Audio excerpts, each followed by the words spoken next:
لیکن فروغ نسیم صاحب نے دو ٹوک موقف نہیں اپنایا، بلکہ ان کا یہ کہنا تھا کہ سروس آف پاکستان کے جو قوانین ہیں، جو رولز ہیں، ان کے تحت سول سرونٹ جو ہے وہ جواب دہ ہے کہ ان کے بچوں کے نام پہ، ان کی اہلیہ کے نام پہ اگر کوئی اثاثے ہیں تو وہ ان کے ذرائع بتانے کا پابند ہے۔ تو اس پر عدالت کوئی خاص مطمئن نہیں ہوئی۔ ان نے دوبارہ سے سوال کیا کہ ہمیں قانون بتایا جائے، تو جس پر فروغ نسیم صاحب کی جانب سے یہ کہا گیا تھا کہ میرا خیال ہے کہ جو ایف پی آر ہے وہ اس حوالے سے معلومات خامد کو دے سکتا ہے کہ اگر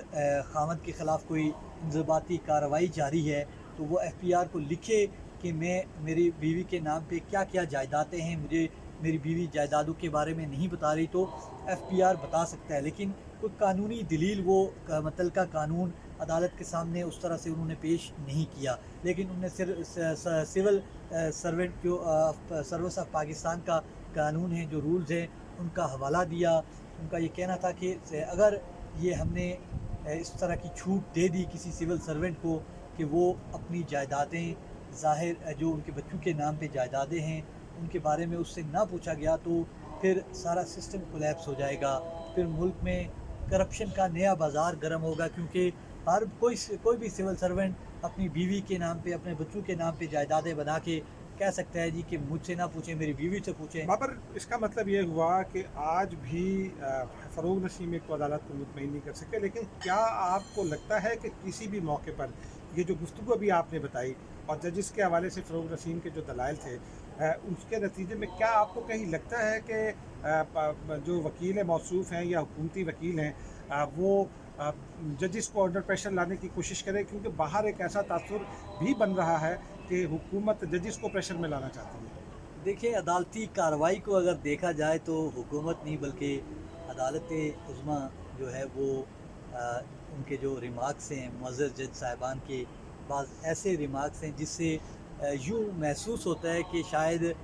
ڈرانے کی کوشش کی جا رہی ہے، جو کانسیکوینسز بتائے جا رہے ہیں حکومت کو ریفرنس کے، تو ایسا لگتا ہے کہ حکومت نہیں بلکہ عدالت یہ حکومت کو بتانا چاہ رہی ہے کہ آپ جس طرف جا رہے ہیں اس کے نتائج یہ بھی ہو سکتے ہیں۔ آپ نے سنی ہوگی معزز بینچ کے رکن جسٹس مقبول باقر نے گزشتہ سماعت پر بھی یہ ریمارکس جاری کیے تھے کہ اگر ریفرنس بدنیتی ثابت ہو گئی ریفرنس کی تو پھر اس کے سنگین نتائج ہوں گے۔ اس کا مطلب عدالت کی جانب سے بھی حکومت کو تھریٹ کیا جا رہا ہے کہ شاید اس کے سنگین نتائج ہو سکتے ہیں۔ لیکن عدالت میں یہ تو اسٹیبلش ہو چکا ہے نا کہ جو آرٹیکل 209 ہے ریفرنس کے حوالے سے اس کو فالو نہیں کیا گیا، بلکہ ججز کی رائے یہ بھی آئی ہے کہ غیر قانونی طور پر، غیر قانونی انداز میں تحقیقات کرائی گئیں، کیونکہ پریزیڈنٹ کو اپنا مائنڈ اپلائی کرنا ہے، نہ کہ اس نے پہلے حکومت نے ریفرنس بنا کر پریزیڈنٹ کو بھیجنا اور پریزیڈنٹ نے اس پر سائن کر دینے ہیں۔ تو یہ بات تو اسٹیبلش ہو گئی ہے نا۔ دیکھیں، بہت سی باتیں اسٹیبلش ہوتی ہیں، بہت سی باتیں اسٹیبلش نہیں بھی ہوتی۔ ہم نے ماضی میں بھی دیکھا کہ کس طرح سے ججز جن کے خلاف کارروائی کرنی ہوتی تھی ان کے خلاف کی گئی، جن کے خلاف نہیں کرنی ہوتی تھی۔ اسی سپریم جوڈیشل کونسل کے پاس کئی معزز جج صاحبان کے خلاف ریفرنسز دائر ہوئے، لیکن ان میں سے چند جج صاحبان ہی ایسے تھے جن کے خلاف کارروائی ہوئی۔ لیکن میں سمجھتا ہوں کہ یہ ساری ٹیکنیکلٹیز ہیں۔ جب قاضی فائز عیسیٰ نے ابھی تک اس بات سے انکار نہیں کیا کہ یہ جائیدادیں ان کی اہلیہ کی نہیں ہیں، ان کے بچوں کی نہیں ہیں، اور نہ ہی انہوں نے اس بات سے بھی انکار کیا کہ وہ ان کے بارے میں بتانے کے پابند نہیں ہیں، بلکہ وہ یہ کہہ رہے ہیں کہ قانون کے مطابق چونکہ یہ ریفرنس بد نیتی پر مبنی ہے، حکومت نے انہیں کسی فیصلے کی بنیاد پر ٹارگٹ کیا ہے اور ان کی جاسوسی کی گئی ہے، تو بدنیتی اور جاسوسی پر سپریم کورٹ آف پاکستان نے حکومتی وکیل سے کل پھر سے دلائل طلب کیے ہیں۔ انہوں نے کہا ہے کہ اس معاملے پہ بھی ہمیں دلائل دیں کہ کیسے اس ریفرنس کا مواد اکٹھا کیا گیا اور کیسے یہ جو ہے ریفرنس سارا اگر اس میں بدنیتی کیوں نہیں ہے۔ اس پر فروغ نسیم عدالت کو کل مطمئن کرنے کی کوشش کریں گے۔ اور بھی ریفرنس آیا ہے عدالتی مارکس میں، ایک اور ریفرنس آیا سلائی مشینوں کا، اس کا کانٹیکس کیا ہے؟ دیکھیں سلائی مشینوں کا کانٹیکس تو ہم ساری قوم جانتی ہے کہ سلائی مشینوں کا کاروبار کس کا ہے۔ وہ اصل میں ہوا یہ تھا کہ وہ فروغ نسیم مفروضوں کی بنیاد پہ عدالت کو سمجھانے کی کوشش کر رہے تھے، مثالیں دے رہے تھے عدالت کو۔ تو جج کے صاحب نے جو بینچ کے سربراہ ہیں جسٹس عمر عطا بندیال، ان کی جانب سے کہا گیا کہ کیا ہم سپریم جوڈیشل کونسل جج صاحب کی اہلیہ کو طلب کر سکتی ہے، کیونکہ جج صاحب کی اہلیہ تو پبلک سرونٹ نہیں ہے، نہ ہی وہ جج ہے، نہ ہی ان کے پاس کوئی آفس ہے، تو کیا ان کو طلب کر سکتی ہے؟ تو اگر وہ آ کے عدالت کے سامنے کہہ دیتی ہیں کہ جی میری یہ سلائی مشینیں تھیں اور میں نے سلائی مشین پہ کام کیا، اس کے بعد میں نے دکان بنائی، تو پھر کیا ہوگا؟ تو فروغ نسیم نے عدالت کو کہا کہ عدالت گواہ کے طور پہ ان کو بھی بلا کے پوچھ لیکن کیا سکتی یہ ہے۔ جو سلائی مشینوں کا بیسکلی ریفرنس ہے، سلائی مشینوں کا جو معاملہ ہے وہ آپ کو یاد ہوگا کہ ثاقب نثار صاحب کے دور میں ایک سو موٹو نوٹس لیا گیا تھا، جس میں غیر ملکی جو جائیدادیں تھیں پاکستانیوں کی، ان کے بارے میں بڑی لمبی چوڑی تحقیقات ہوئی، بعد میں وہ معاملہ رفع دفع ہو گیا۔ تو اس میں وزیر اعظم پاکستان کی ہمشیرہ علیمہ خانم سپریم کورٹ میں آئی، ان کو نوٹس تو نہیں تھا لیکن وہ پھر بھی آ گئی، شاید ان کے دل میں کوئی خوف تھا کہ یہ اگر عدالت بلا لے گی تو شاید نہ جانے سے ان کو عدالت سیریس ہو جائے گی، تو وہ خود آئی سپریم کورٹ میں۔ تو ان سے میں نے یہ سوال پوچھا تھا کہ بتائیے گا کہ یہ جو جائیدادیں آپ کی سامنے آئی ہیں دبئی سے، یہ کیسے خریدی ہیں؟ لوگ کہہ رہے ہیں کہ علیمہ خانم جو ہے وہ وزیر اعظم کی بے نامی دار ہے، تو آپ نے یہ جائیدادیں کیسے خریدی؟ تو ان کا یہ کہنا تھا کہ میرا سلائی مشینوں کا کاروبار ہے، تو میں نے سلائی مشینوں سے جو آمدن آتی تھی اس سے یہ ساری میں نے لندن کی جائیدادیں خریدی ہیں۔ تو آج جب جسٹس عمر عطا بندیال نے سلائی مشینوں کا ذکر کیا تو اس پہ جج صاحبان بھی ان کے بھی ادھر ادھر دیکھنا شروع ہو گئے، جو کمرہ عدالت میں لوگ تھے وہ بھی سارے جو ہے ادھر ادھر دیکھ رہے تھے، آپس میں ایک دوسرے کے ساتھ سرگوشیاں کر رہے تھے کہ شاید یہ وزیر اعظم پاکستان کو بینچ کے سربراہ کی جانب سے طنز کیا گیا ہے۔ لیکن اب جسٹس عمر عطا بندیال کا اشارہ کس طرف تھا یہ ہم ازیوم ہی کر سکتے ہیں، ہم اتھینٹک کوئی بات نہیں کر سکتے، کیونکہ ہو سکتا ہے اور انہیں یہ فروغ نسیم کی طرح یہ جنرل سی مثال دی ہو، کیونکہ بہت سی مثالیں دے کر فروغ نسیم بھی سمجھاتے ہیں۔ آج جب فروغ نسیم اہلیہ کے بارے میں جسٹس قاضی فائز عیسیٰ اور جج صاحبان کی اہلیہ کے بارے میں بات کر رہے تھے تو بینچ کے معزز رکن جسٹس قاضی امین نے انہیں کہا کہ آپ اس طرح کی بات نہ کریں، آپ اب کافی ہو گیا ہے، بہت سے آپ نے وہ مثالیں دے دی ہیں، اب ایسی کوئی مثال نہ دیں جس سے جج صاحبان کی فیملی کی تضحیک ہو یا ان کی توہین ہو۔ تو یہ سارا معاملہ تھا، لیکن جو مین ڈیولپمنٹ ہے جس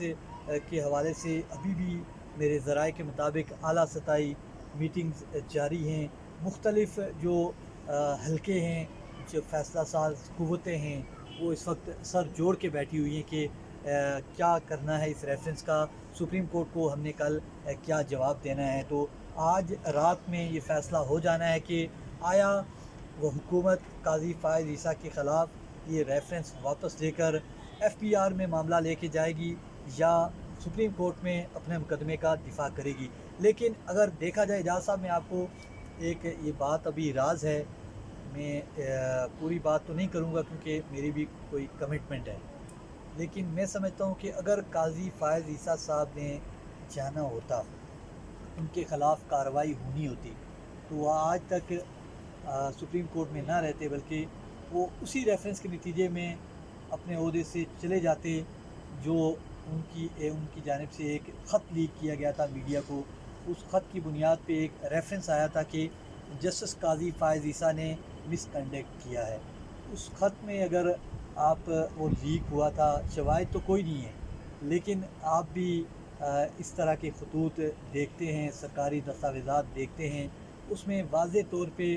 بعض جگہوں پہ ٹک ہوتے ہیں کہ جن جن لوگوں کے پاس وہ خط جاتا ہے، جن کے پاس جاتا ہے تو وہ اس کا ٹک ہوتا ہے سرکاری طور پہ، لیکن اس خط میں کسی کے نام کے آگے کوئی ٹک نہیں تھا۔ ابھی تک وہ خط رجسٹرار سپریم کورٹ تک کو بھی موصول نہیں ہوا تھا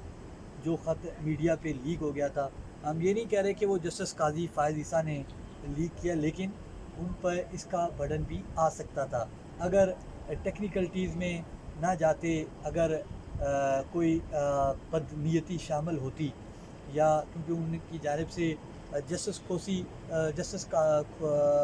آصف سعید کھوسا پر بھی کہا گیا تھا کہ وہ جانبداری کا مظاہرہ کر رہے ہیں، تو وہ اگر جانبدار ہوتے، حکومت جانبداری کا مظاہرہ کرتی ہوتی، یا ملک کے جو ادارے ہیں جن کے بارے میں ایک رائے قائم کی گئی ہے کہ شاید ادارے ان کو اس عہدے سے ہٹانا چاہتے ہیں یا ان کو پسند نہیں کرتے، تو اس ریفرنس کی بنیاد پہ بھی ان کو ہٹایا جا سکتا تھا۔ لیکن اب چونکہ معاملہ عدالت میں ہے، اس میں زیادہ کوئی بات کی نہیں جا سکتی، زیادہ تبصرہ کھل کے کیا نہیں جا سکتا کیونکہ سب جوڈیس میٹر ہے۔ لیکن جو حالات ہمیں نظر آ رہے ہیں، جو آج سپریم کورٹ نے بھی واضح کیا ہے کہ اگر معاملے میں بدنیتی شامل ہوگی، ثابت ہوگی، یہ چونکہ ہے تو ٹیکنیکلٹی، لیکن سپریم کورٹ کے فیصلے موجود ہیں کہ ججوں کی جاسوسی نہیں ہو سکتی، ان کی سرویلنس جو ہے اس پہ سپریم کورٹ نے پابندی لگائی ہوئی ہے، ایک فیصلے کی روشنی میں منتخب حکومت گھر جا چکی ہے۔ تو یہ نتائج حکومت کے لیے سنگین تو ہیں، لیکن حکومتی ٹیم ابھی تک جو ہے پر اعتماد ہے، بڑے اچھے انداز میں حکومت اپنے مقدمے کا دفاع کر رہی ہے۔ فروغ نسیم صاحب کوشش تو بہت کرتے ہیں عدالت کو مطمئن کرنے کی، لیکن اب وہی بات آتی ہے کہ ان کو جانا ہوتا تو کب کے جا چکے ہوتے۔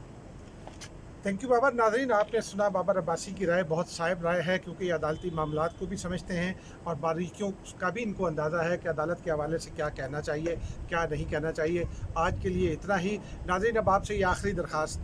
کہ آپ اس چینل کو لائک کیجئے، سبسکرائب کیجئے، اگر آپ کو یہ چیزیں پسند آتی ہیں تو اپنے دوستوں کے ساتھ بھی شیئر کیجئے، تاکہ آپ کو زیادہ سے زیادہ اور روزانہ انسائٹ مل سکے اور آپ جان سکیں کہ پردے کے پیچھے کیا ہو رہا ہے۔ اب تک کے لیے اتنا ہی، اجازت دیجیے، خدا حافظ۔